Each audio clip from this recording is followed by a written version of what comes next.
In today's video, I'm going to teach you how to create an estimate in QuickBooks Online.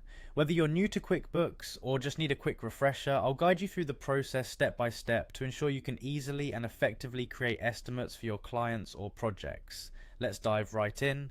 To begin, open up your preferred internet browser and navigate to the QuickBooks Online login page. You'll see the sign in button, and when you're ready, go ahead and click on it. If you haven't already bookmarked QuickBooks Online, now's a good time to do so for swift access in the future.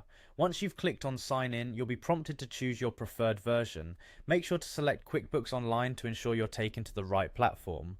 Next, it's time to enter your credentials. This is where you input your email or username along with your password.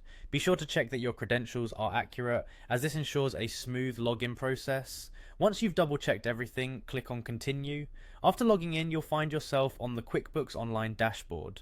On the top left corner of the page, you'll spot a button labelled New. Click on this button to reveal a drop-down menu. It's from this menu that you can select various accounting tasks to complete within QuickBooks. From the options presented, go ahead and click on Estimate to start creating your new estimate. With an estimate form in front of you, the first piece of information you need to add is the customer's name. You can either select an existing customer from your list or add a new one if this is a first-time client. Be sure to verify their email address adds ease for future communications. As you fill in these details, the system automatically saves them for your records. Next, input the estimate date. This is typically the date you're creating the estimate. Right below it, there's also an expiration date field. Including an expiration date is crucial as it sets the validity term for the estimate, making sure your client understands the timeline they have to respond or take action. Now you'll move on to the product or service section. This part is where you list out all the products or services you intend to offer in this estimate. Be specific and thorough, as clarity here helps avoid misunderstandings with your client.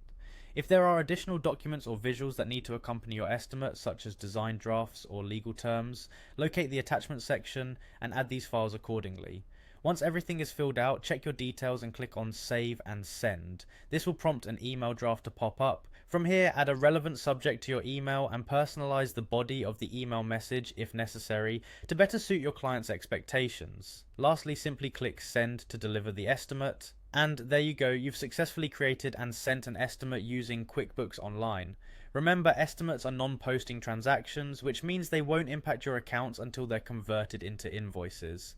Thanks for joining today, and feel free to revisit these steps whenever you need a refresher. Enjoy using QuickBooks Online for your business needs.